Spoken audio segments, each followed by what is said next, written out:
Hello and welcome to the European Parliament here in Brussels. Today I have three special people who have visited me from Cyprus to discuss the situation there about the occupation some 40 years on. In the 21st century, it is unbelievable that in Europe we still have occupied lands.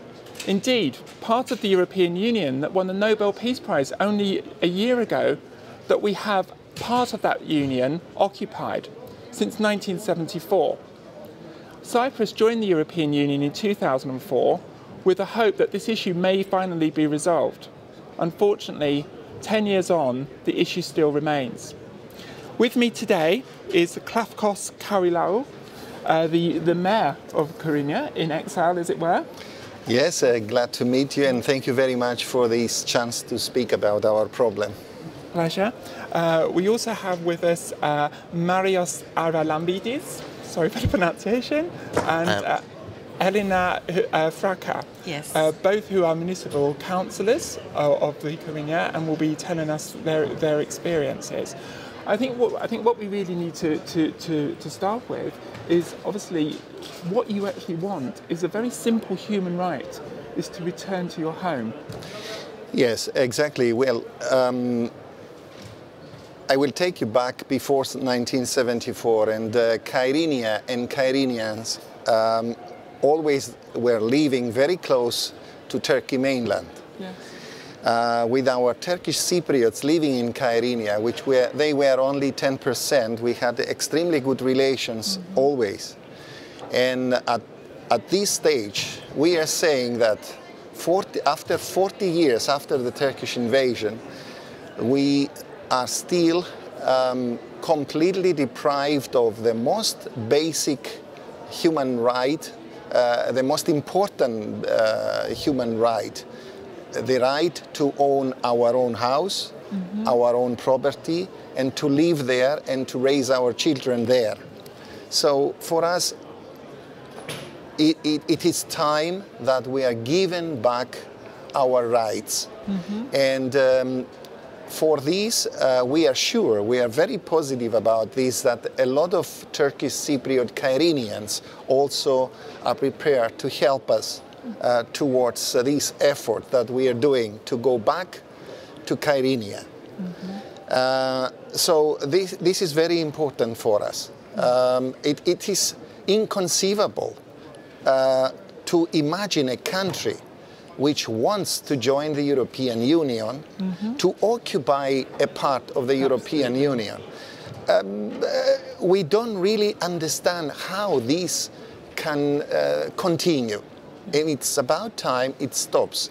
Our relations, especially I'm talking about the Kyrenia district, which is about 33,000 people. We always had excellent relations, even with Turkey mainland. And I can be boasting, if I may use the word, by saying that nautical tourism on the south of Turkey was supported by the Kyrenians. I don't think there is any reason whatsoever to stop Kyrenians from returning back to their villages, their district, and live together as they used to, under the same neighborhood, the same village, the same town, and sometimes, I may explain later on what I mean, under the same roof with our Turkish Cypriot compatriots. I think one of the things that probably needs to be emphasised more is that the dispute is not necessarily between the Greek Cypriot community and the Turkish Cypriot community. In fact, there was very little dispute there. The dispute is actually with Turkey as a country, and there's a huge cooperation. I was heartened to read some of the events that goes on between the Turkish Cypriot community and some of the assistance given by the Turkish Cypriot community to the Greek Cypriots. May I say that what you just said, it reveals who is Nikki Sinclaire, because very few people discovered this truth that you just said. And thank you for being so deep and so precise as regards the so-called Cyprus problem, which is not the Cyprus problem, but the Turkish occupation problem. Okay. And do you think that For me, I don't believe the international community, let alone people around the world, understand that. Even international governments seem to fail to understand that core issue. That is extremely right. Thank you for saying that. What we need to do, though, is one of the frustrations that I'm here in the European Parliament. And as we've said, this is that Northern Cyprus is part of the European Union. Oh, most definitely so. And it had the acquis communautaire suspended upon entry. And when I visited a few years ago, I attempted to visit Northern Cyprus and was not allowed free entry. So you have a member of the European Parliament not allowed access. And I just did the figures. The northern part of Cyprus is in square kilometres just under 1% of the European Union. And I just really want to reiterate this point, that we have part of the European Union in the 21st century. We think of occupation as a cancer of the 20th century, but in the 21st century, we have occupied lands in the European Union. What do you feel that the European Union should be doing? Because as a member, I feel frustrated. I don't think it's doing enough. What do you feel it should be doing? Elena. May I just cut in? I believe that the European Union should reinstate our human rights as Kyrenians, because since 1974 we are deprived of our fundamental right to own our property and live freely where we were born and raised, and that is Kyrenia, our beloved town where we lived our childhood. And despite all these 40 years that we have been away, despite our wish, we would like to go back, live the rest of our lives and die there. Because what I would like to say is that the first generation of the Kyrenians who actually lived the invasion, they're dying very fast. So we're losing around 2 Kyrenians per month. So we are now actually the second generation, and our children are the third generation. And what the European Union should do is to give us back our human rights and our right to return back to our homes and live in our hometown. Yeah.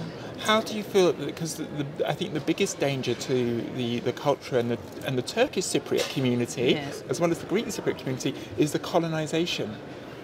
Yes, that is true. That's surely one of the biggest threats. Yes, that is true. We know that, and we know, and actually we experience the fact that in many of our homes there are Turks who actually are not Turkish Cypriots.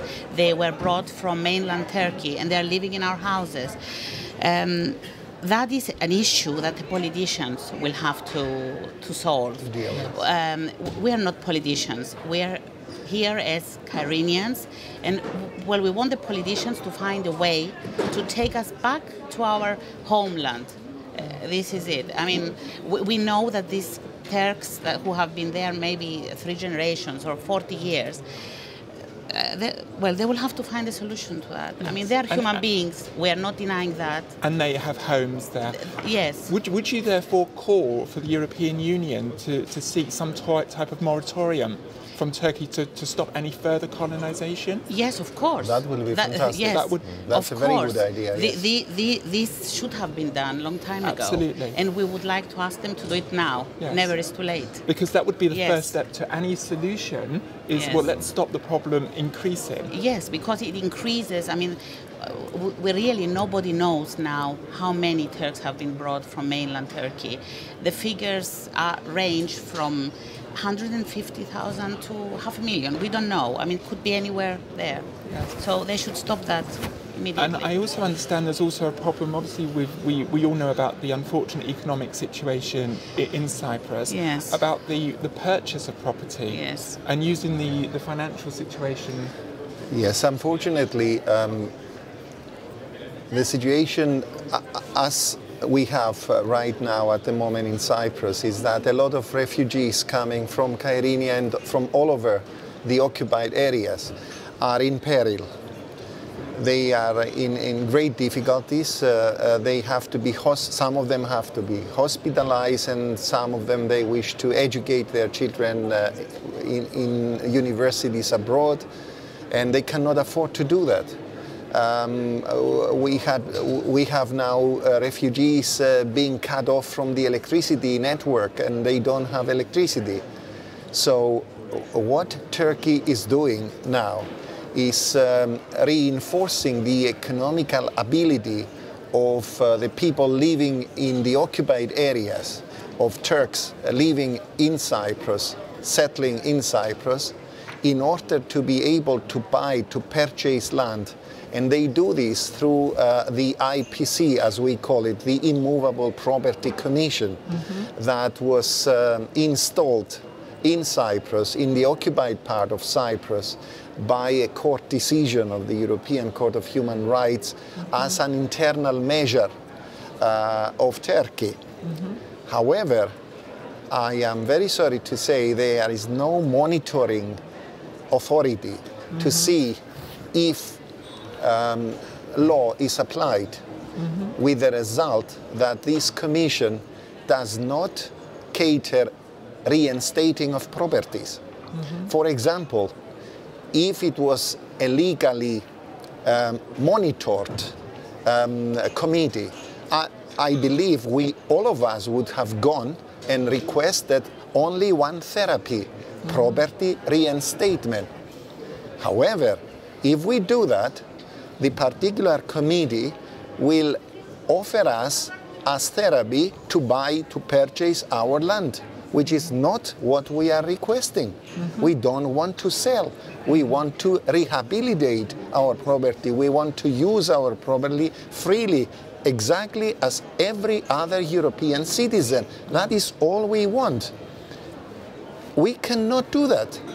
So I believe the European Union should investigate and should stop the selling of land in that way. If somebody wishes to sell his land, first of all, he must be reinstated of his human right to possess land, and after the reinstatement, he can sell. If he or she wishes to sell the house, the orchard, or the property. But I believe this is a very nasty trick how to obtain land from refugees in peril, in tremendous peril, in a country which has undergone the bail-in procedure as a guinea pig. And on top of that, we are suffering of the political situation of the occupation of our countries. This is extremely unfair. It is a pressure on our people, or these 200,000 people, which is absolutely inhumane, and it should be stopped. It is a legal blackmail because of the situation. So thank you for raising this issue. This is almost like a forcible sale. It's like it's almost like the gun to the head. Definitely, definitely. I mean, what we're talking about here is just very simple.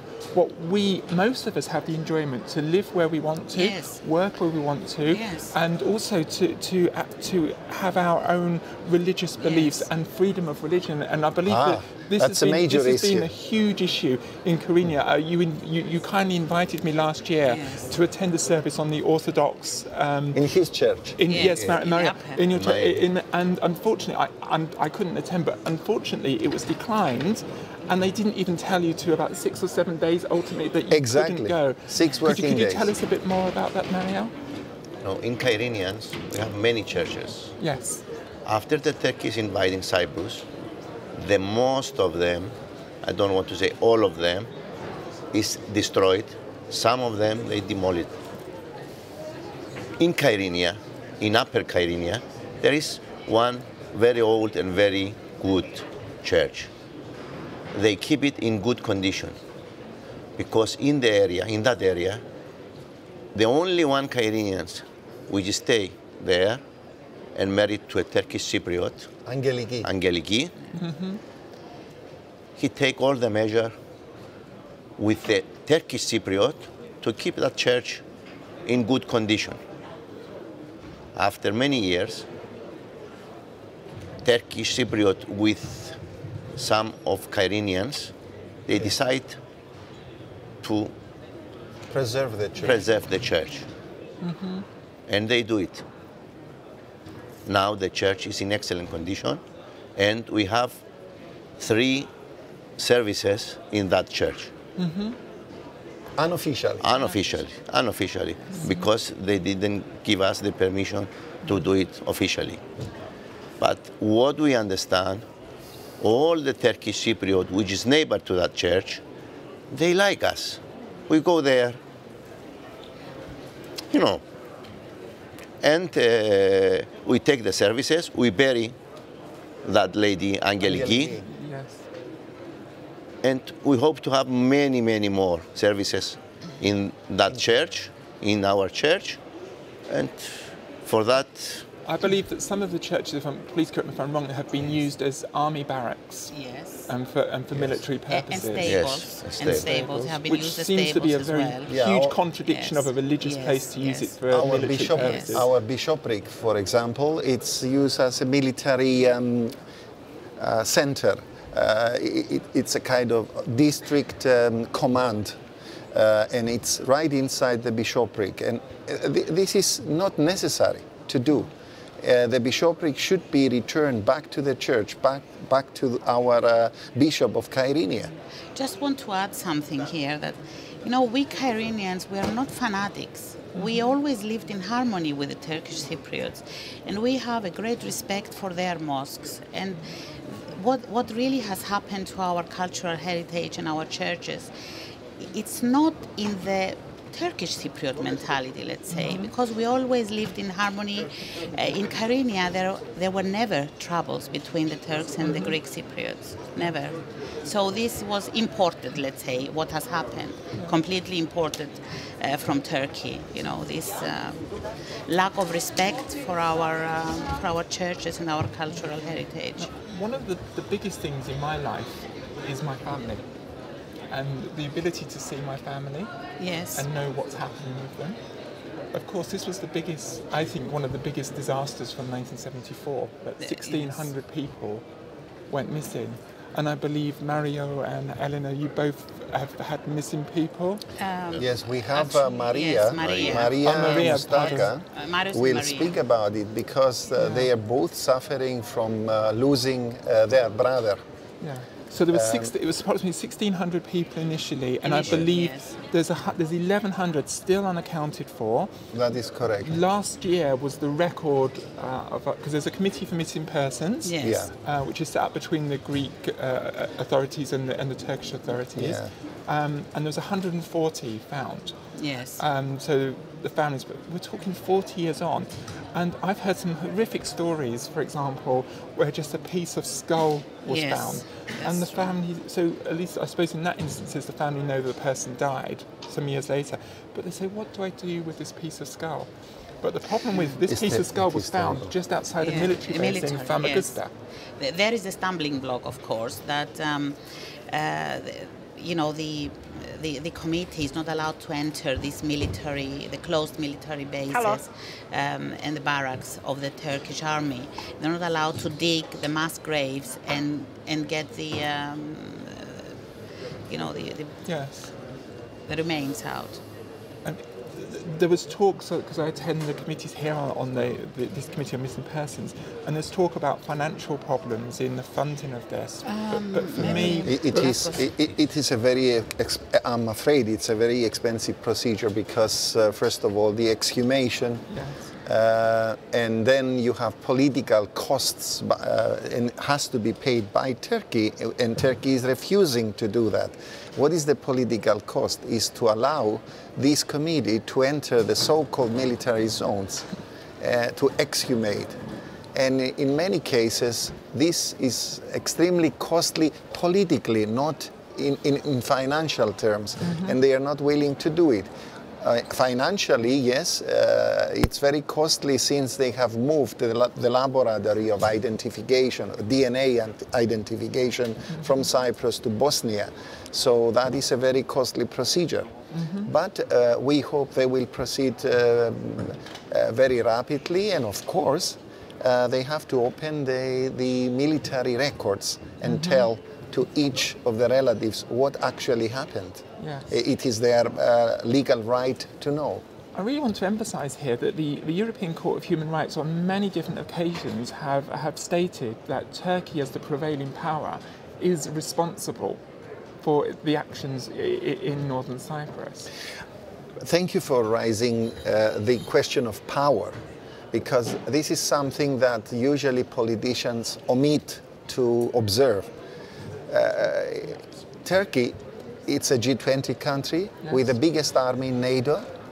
Cyprus is negligible militarily compared to Turkey, and Turkey takes full advantage of this. So it is very difficult for our government to exercise any pressure. And this is another matter that we're depending on the European Union to request from Turkey to be more civilized on the issue and to try and to assist these relatives to find out what actually happened to their beloved ones. After 40 years, again, there is no explanation to their obstinacy and to their insistence of not opening their military records. And Maria can tell us more about this. We've just been joined by Maria Moustaka, who also has had a family member missing for 40 years. Maybe you can tell us the circumstances. First, I want to thank you for giving us the opportunity to be with you, Pleasure. to express our thanks and for your support for your human rights, not only for us, but all over the world. Yes, I have a brother missing, and this is I think, one of our biggest problems that we have. At the beginning, it was 1,430. Now we still have 1,000 people missing. And I think as European citizens, we have the right to know if they die, how they die, or if they're alive, where are they? And we ask from you to help us, to push, to find out what happened with these people. Because not only me, I have a brother missing, my parents died. And they died not knowing. Yes, not knowing what happened to their beloved son. And for everybody, all the others, relatives, they would like to know what happened. They're still waiting. They're dying, and they're still waiting and asking for us to try and find out where are they. So it's a very big problem. I think it's important to explain here that Turkey is a candidate country for the European Union, and they spend lots of money in attempting to promote themselves as being very valuable and contributing members to the European Union. And yet here they are, ignoring 1,100 families currently. Yes. And we've heard that they're talking about the funding, that they don't wish to fund anymore, they're not helping, the situations with military bases. And for me, I just cannot believe how the European Union can just say, well, this is a valid candidate country. Yes. And also I think the other point to make here is a few years ago when, in 2012, when Cyprus held the presidency of the European Union, Turkey as a country, as a candidate country, refused to take any part in any of the events. Yes.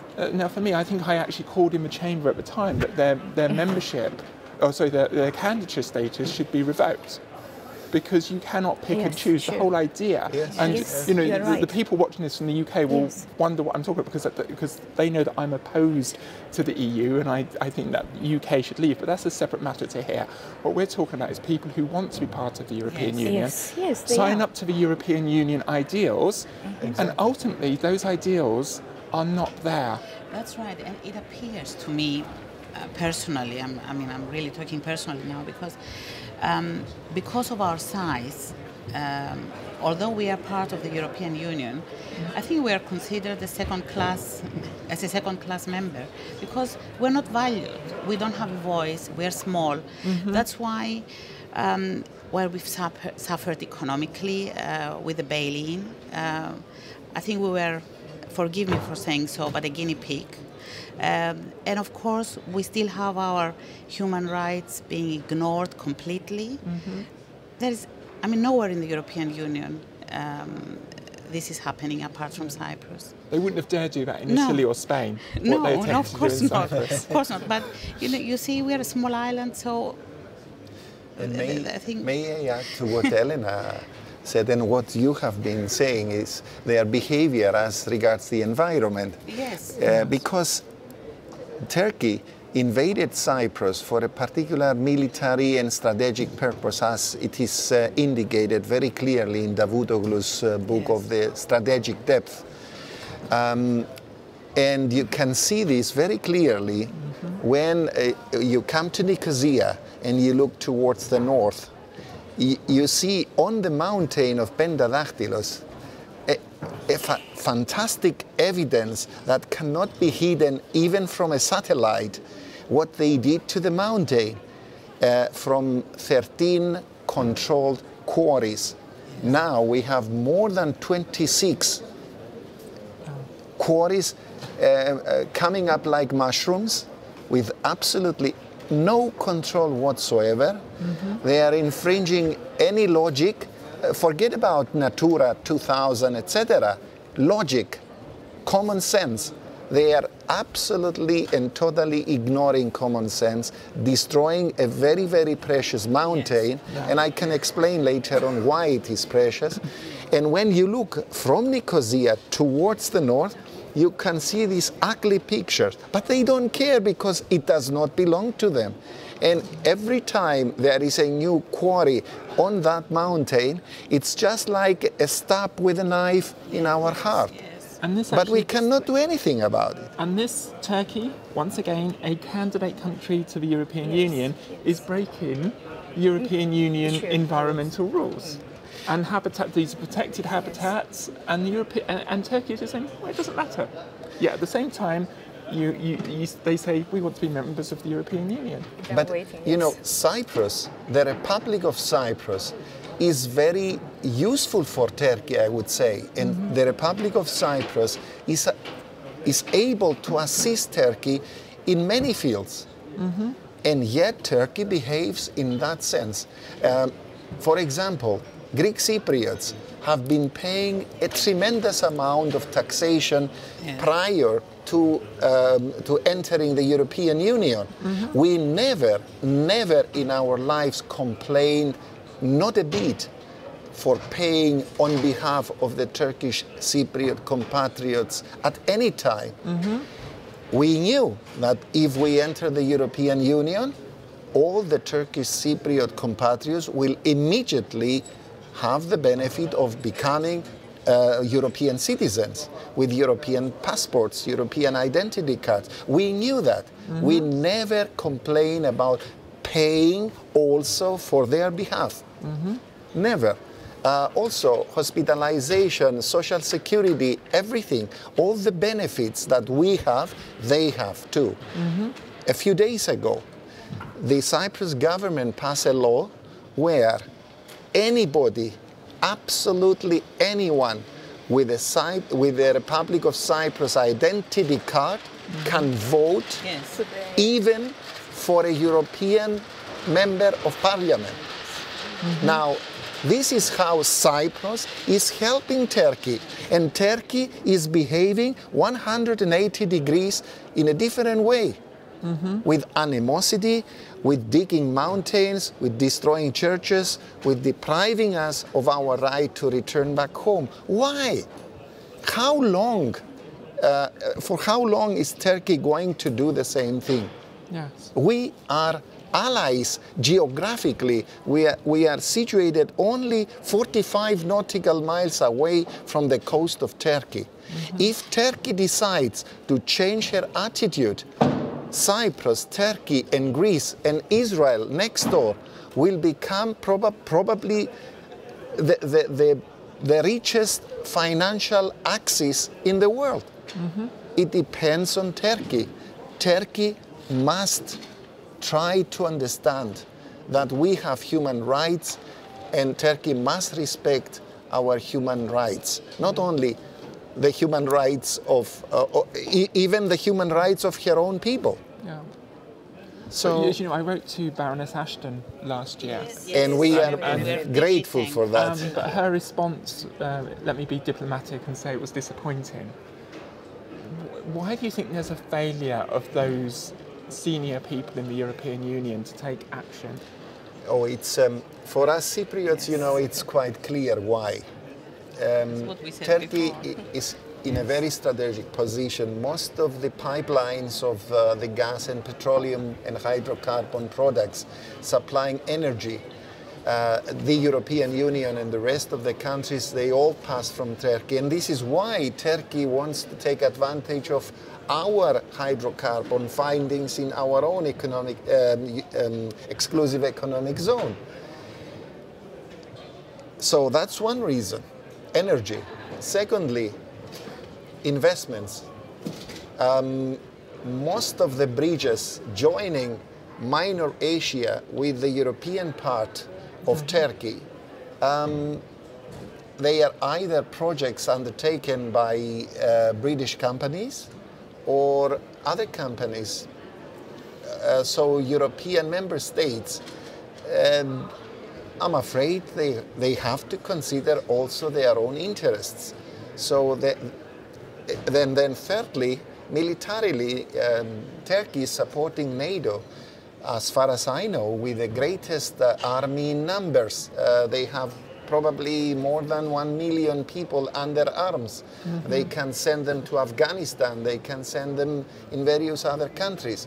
So all these parameters, I would say, overweigh, or they are considered by all the European member states when they have to vote or they have to decide about something against Turkey. So this is why Turkey can get away with it. Yeah.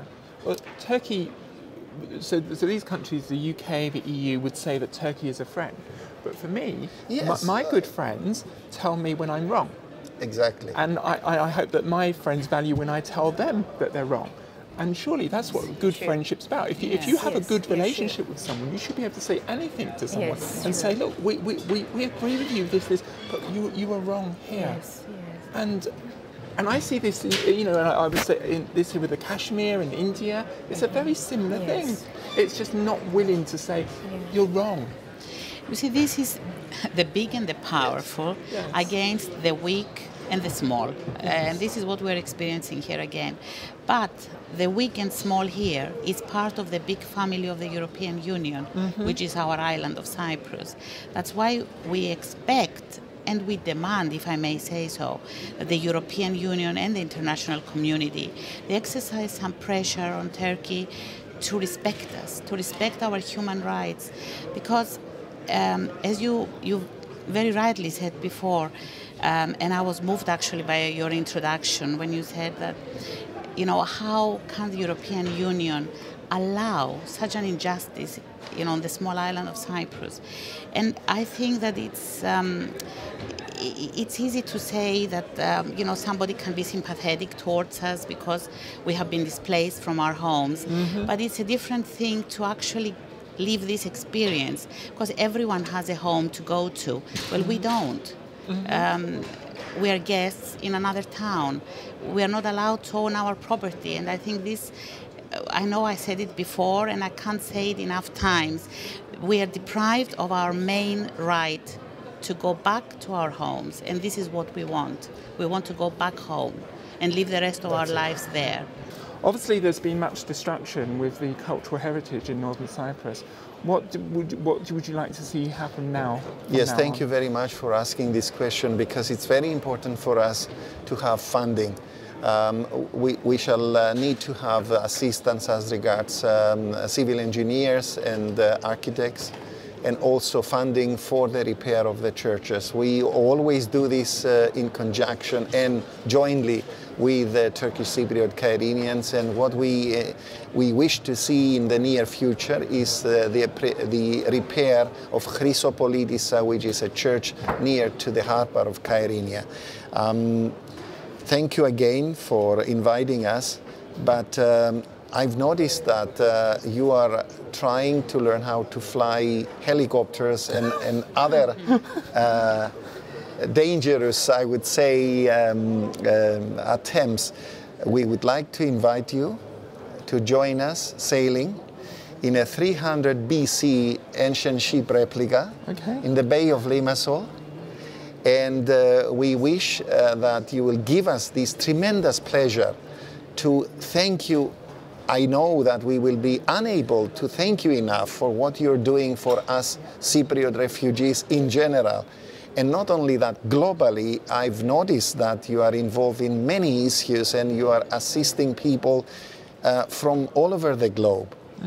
But we would like to extend a special Kyrenian thank you on board of our ancient ship, experimental ancient ship replica of Kyrenia Liberty in Limassol Bay. Thank you very much. I'd be delighted to attend. Elena, just one final comment from you. A very big thank you to you, Nikki Sinclaire, for being such a friend to the Kyrenians. You have really done a lot to us. Can you send a message? Send a message to the European Commission and the European High Representative today. Send a message. Please, European Union, treat us as Europeans with our basic human rights and our basic European rights according to the acquis. And to what you were promised. And according to what we are promised, give us back our homes. Maria. Again, I would like to express my thanks to give us the opportunity to be here and for all your assistance from so many years ago. And we wish you all the best. And I just want to say we don't ask much. It's 40 years now, 21st century, and we are still refugees in our country. We are asking to go home. And we have the right. And again, thank you and good luck to all future life. Well, thank you to the three of you for attending today. And I hope you have found this as interesting and as moving as I have. This issue is a blot on the landscape of the European Union. And it was a Nobel Peace Prize winner only a short time ago. So they really must move and take steps to end this crisis. For it is a crisis for those families. It's a crisis for these people who cannot attend to return to their homes. So let's move this issue forward and let's not forget the people of Cyprus. Thank you.